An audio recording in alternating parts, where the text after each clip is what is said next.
สวัสดีท่านผู้ชมที่เคารพมื้อนี้ข้าพเจ้าจะมาเว้าเรื่องประวัติการเป็นมาของกองห้อยหินเพชรวีรชนเกี่ยวกับตุ่มหัวนี้กองห้อยหินเพชรวีรชนข้าพเจ้าก็ได้เผยแพร่มาหลายครั้งแต่ยังมีจำนวนหนึ่งโทรมาถามมาที่ไปที่มาของกองห้อยหินเพชรไม่เหนื่อยประวัติการเป็นมาแนวใดเป็นยังจะอื่นกองห้อยหินเพชรวีรชนบ่อื่นกองห้อยอื่นมีเหตุผลอะไรมื้อนี้จะว่าสู่ฟังข้าพเจ้าเป็นผู้หนึ่งที่ติดตามกองห้อยนี้นับตั้งแต่สร้างตั้งขึ้น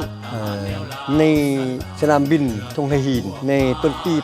1962จนสำเร็จหน้าที่ในวันที่20เดือน1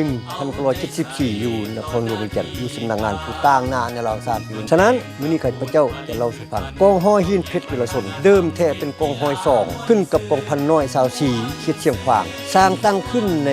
ต้นปี1962มีหน้าที่ลำเลียงลูกปืนและเลี้ยงอาหารจากแนวหลังขึ้นสู่แนวหน้าสุดเนาะการลำเลียงมี2ระยะอย่างที่1อาจจะเป็นประชาชนหรือว่าแม่นรถเฮบินลำเลียงป่าอยู่อีกบนนึงอีกหน้าด้านและพวกเฮาเป็นเอาของเหล่านั้นลำเลียงประสิทธิ์ไปหาบนผู้ยิงแท้นะบ่ไอ้น้องผู้ยิงปืนปังๆนะนั่นแหละแม่นพวกเฮาอยู่ในระยะนั้นเอิ้นว่าสิทธิ์ลำลบเลยผ่านการปฏิบัติหน้าที่กองห้อย2ก็ได้สร้างผลงานเล็ดหน้าที่หลายบรรลบตัวมามีหน้าที่ปลดปล่อยลำเลียงสุกยุปลดปล่อยเชียงขวางทางเมืองงานประดงประสิทธิ์กับรองแจ้งประจำอยู่ที่นั่น3เดือนภายหลังเสชนะลงน้ำท่าศัตรูยอมจำนวนยอมเส้นสัญญาชื่อแนว1962เพื่อสงบศึกตอนโฮมลาวเป็นครั้งที่2สร้างตั้งรัฐบาลผสม3ภายวิจันทร์ฉะนั้นพรรคได้มอบหมายให้กองห้อย2กองพัน24เป็นกองห้อยเอกราชลงป้องกันคณะผู้แทนของนราศาสตร์ที่เข้าร่วมในคณะรัฐบาลผสม3ภายฉะนั้นพวกข้าพเจ้าที่ยนต์ TDC ที่ไปพัดจากตรงหินลงวิจันทร์วันที่16เดือน7 1962ตลอดระยะอยู่ใน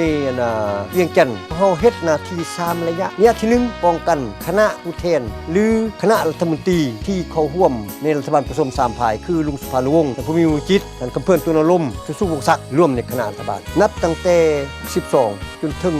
64รัฐบาลผสมถือโค่นล้มคณะผู้แทนของพวกเฮาตับคืนคือปล่อยหมดยังไอ้น้องเฮาก็ห้อยหินเพชรวีรชนยังก็ห้อยซองนี่ยังประทันถอนตัวขึ้นประทันถอนตัวออกนะไปปล่อยทางพรรคเฮาได้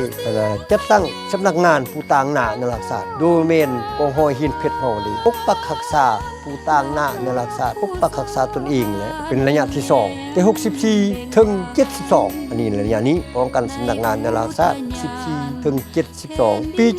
1972ท่านผู้สิประเสริฐนำเอาคณะผู้แทนของนราศาสตร์ลงมาเจรจาเพื่อสงบศึกเพื่อร่วมเล่าครั้งที่สุดท้ายพวกกับป้องกัน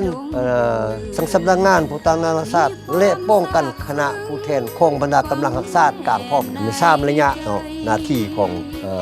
กองห้อยหินเพชรเป็นนั้นสำเร็จหน้าที่สมบูรณ์บ่มีผู้นำใดถูกฆาตกรรมบ่มีไอ้น้องเฮาที่ว่าที่แตกนี่คือเป็นกลางมันเป็ดกองห้อยได้อยู่ปีเดียวแตกสลายอันนั้นแหละแม่นหน้าที่ของกองห้อยหินเพชรมันสำเร็จหน้าที่อย่างงดงามนั้นอย่างซั่นเป็นหยังจังอื่นกองห้อยหินเพชรวีรชนเนาะที่ไปที่มาแนวใดแต่ว่าสุฟังก็คือข้าพเจ้าเว้าแหละเดิมจะเป็นกองห้อย2แต่เป็นอย่างจึงเป็นกองห้อยหินเพชรเป็นผู้เว้าเป็นผู้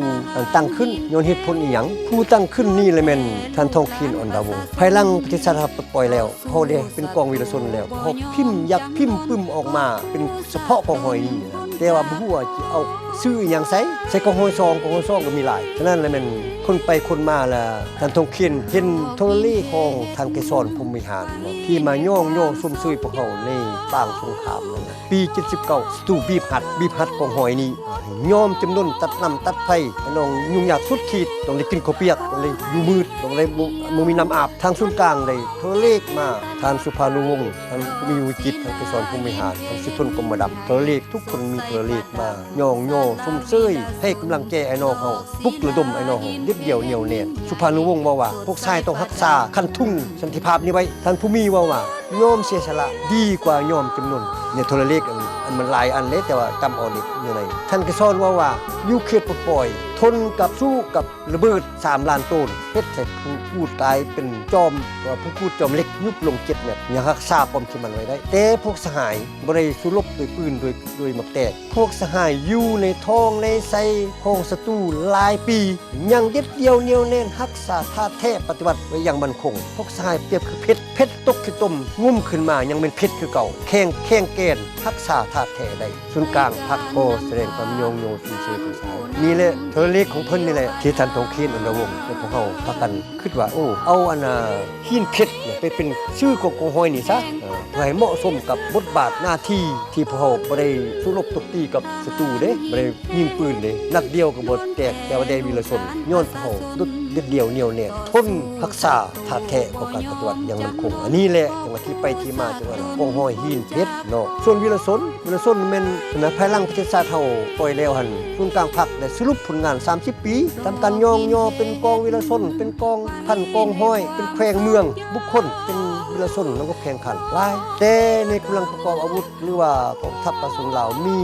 37กองห้อยเป็นกองห้อยวีรชนมันน้อยเด้37กองห้อยบ่ไหนแต่กองห้อยหินเพชรนี่เป็นเลขเกียรติบ่แม่นกองห้อยหินเพชรเด้อล่ะนั่นเป็นกองห้อยป้องกันเวียงจันทน์ทุกท่านไปอ่านเบิ่งอยู่ในพุทธประวัติศาสตร์บ่มีกองห้อยหินเพชรกองห้อยป้องกันเวียงจันทน์เด้อคันได้อ่านเห็นมีอยู่ในปุ่มประวัติศาสตร์นะสรุปผลงาน30 ปีของพรรคข่อยอ่านแล้วลำดับที่7เป็นกองห้อย